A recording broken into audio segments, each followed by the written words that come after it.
بسم اللہ الرحمن الرحیم۔ ویورز، آپ دیکھ رہے ہیں ہمارا YouTube channel news to you. امید ہے آپ خیریت سے ہوں گے۔ الطاف حسین کو تحریک انصاف میں شمولیت کی دعوت دی گئی ہے، بڑی خبر ہے، جس کی تفصیلات بتائیں گے۔ پھر یہ جو اسٹیبلشمنٹ مخالف ایک اتحاد بن رہا ہے، اس کے اصل عزائم کیا ہیں؟ اور عمران خان نے کل جو اڈیالہ جیل کے اندر اپنی ایک میٹنگ کی رہنماؤں کے ساتھ، اور اڈیالہ جیل کی کانفرنس روم کو میٹنگ روم بنا دیا، وہاں کیا باتیں ہوئیں یہ بھی آپ کو بتائیں گے۔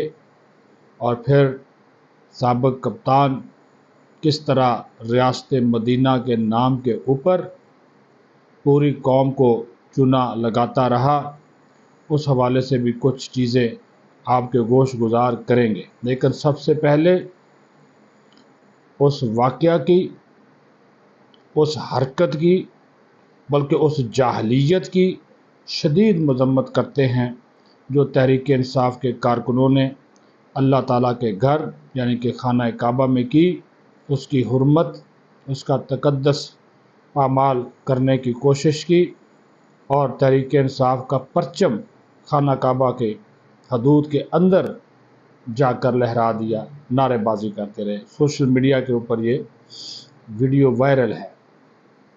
توبہ، استغفار، اللہ خالق کائنات، مالک کائنات ہے، رب العالمین ہے، وہ اس کا گھر ہے، ہمارا خالق ہے، ہمارا پیدا کرنے والا ہے، اور ہم اس کے گھر کے اندر جا کر، جہاں پہ جس کی حرمت کے حوالے سے خود نبی کریم صلی اللہ علیہ وآلہ وسلم اور پھر اللہ تعالیٰ نے قرآن پاک میں اپنے گھر کے حوالے سے کیا فرمایا، وہ واضح ہے۔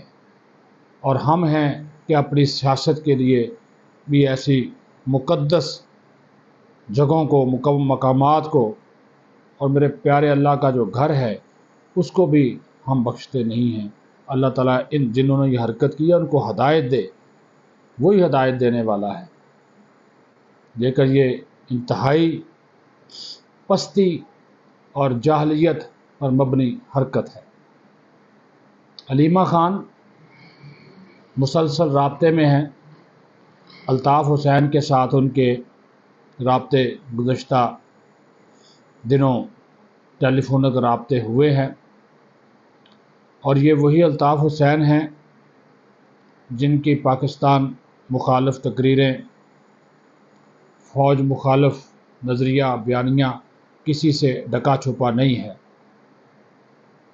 اور انفارمیشن یہ ہے کہ علیمہ خان نے الطاف حسین کو تحریک انصاف میں شمولیت کی دعوت دی ہے، اور الطاف حسین نے اس کے لیے وقت مانگا ہے کہ وہ سوچ کر اس کا جواب دیں گے، لیکن ساتھ یہ بھی کہا کہ فوج کے خلاف، ریاستی اداروں کے خلاف جو تحریک انصاف کا موقف ہے وہی میرا موقف ہے، بلکہ یہ کہا کہ میں تو آپ سے پہلے یہ ساری باتیں کر رہا ہوں کہ فوج اس ملک کے اندر کیا کر رہی ہے، اسٹیبلشمنٹ کیا کر رہی ہے، اور ان کی جو ساری باتیں، یعنی کہ وہ اس کلب میں شامل ہو رہے ہیں جس کلب میں تازہ محمود خان اچکزئی شامل ہو گئے، سردار اختر مینگل آ گئے، مولانا فضل الرحمان بھی اسی میں چلے گئے، اور یہ وہی جماعتیں ہیں جن کے اوپر مشتمل ایک الائنس، اپوزیشن الائنس بنایا جا رہا ہے۔ اور حیرت انگیز طور پر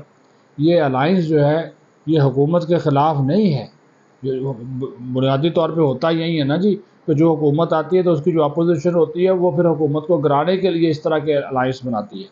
یہ الائنس بنا ہی فوج کے خلاف ہے، قومی ریاستی اداروں کے خلاف بنا ہے، جو اسی فوج کے خلاف بنایا گیا ہے جس کے جوان سرحدوں پہ کھڑے ہو کر میری اور آپ کی حفاظت کرتے ہیں، جانوں کی قربانی دیتے ہیں، جانوں کا نذرانہ پیش کرتے ہیں۔ لیکن یہ بغض فوج میں یہ اکٹھے ہو رہے ہیں، تو کوئی بات نہیں، یہ پاکستان کی سیاست تو پہلے ہی تقسیم کا شکار ہے، پولرائزیشن بہت زیادہ ہے۔ یہاں پہ اس وقت جس قسم کے حالات ہیں، بڑھتی ہوئی مہنگائی، بے روزگاری، غربت، اس میں تو سب پولیٹیکل پارٹیز کو اکٹھا ہو کر چلنا چاہیے۔ لیکن یہ جو تحریک انصاف ہے، یہ جو ملک دشمن قوتیں ہیں، یہ جو یوتھیا برگیڈ ہے، پیڈ، یہ نہیں چاہتے کہ پاکستان میں استحکام آئے، خاص طور پر سیاسی استحکام آئے۔ اس وجہ سے ہر وہ کوشش یہ کر رہے ہیں کہ پاکستان مخالف قوتوں کو فائدہ ہو، کیونکہ یہ ان کے اعلی کار ہیں، ان کے ہاتھوں میں کھیل رہے ہیں کہ پاکستان مخالف قوتوں کو فائدہ ہو، ان کا ایجنڈا پروان چڑھے، کیونکہ ان کا بانی بیٹھا ہوا ادھر۔ بانی سے یاد آ گیا، کل اس نے اڈیالہ میں اپنے ہی میٹنگ کی، اس کا بھی نوٹس دینا چاہیے اعلیٰ حکام کو کہ جیل کا کانفرنس روم کیسے پارٹی میٹنگ کے لیے استعمال کرنے دیا گیا، جس میں یہ صاحب بہادر جو تھے، قیدی نمبر 495 المعروف 804، یہ اجلاس کی پارٹی کے رہنماؤں کے اجلاس کی صدارت کرتے ہیں، ان کو ہدایات جاری کرتے ہیں کہ اس الائنس میں اور لوگ شامل کرو۔ اس میں واضح طور پر کہتے ہیں کہ فوج کے اوپر دباؤ بڑھا کر رکھنا ہے، اسٹیبلشمنٹ کے اندر دباؤ بڑھا کر رکھنا ہے، آپ دیکھیں گے کہ یہ مجھے نکالنے پہ مجبور ہو جائیں گے۔ یہ اس کے دعوے ہیں۔ اور حکومت کو چھوڑیں، حکومت جس دن میں باہر آ گیا، حکومت مار ہے ہمارے ایک جلسے کی، ایک احتجاج کی، ان کے اوپر دباؤ بڑھانا ہے، عدلیہ کے اوپر اس نے دباؤ بڑھانے کی اور اپنے سوشل میڈیا کو مزید ایکٹیو اس نے کرنے کے احکامات جاری کیے ہیں کل۔ یہ ہے اس کا کہ وہ جیل میں بیٹھا ہوا جو ڈان ہے، وہ اس ملک کو کس طرف لے کر جانا چاہ رہا ہے۔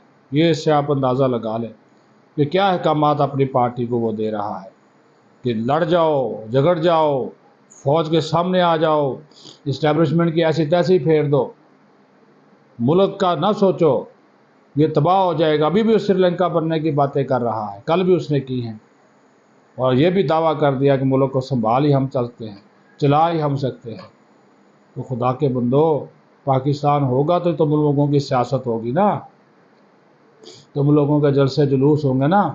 ابھی تو پہلے اس کو سنبھالے نا، علی مین گنڈا پور کو، جس نے جا کر خود اسٹیبلشمنٹ سے میٹنگ کی، اس کے ساتھ بیٹھ گیا، ان کے نظریے، ان کے بیانیے کو اپنا بیانیہ سمجھا۔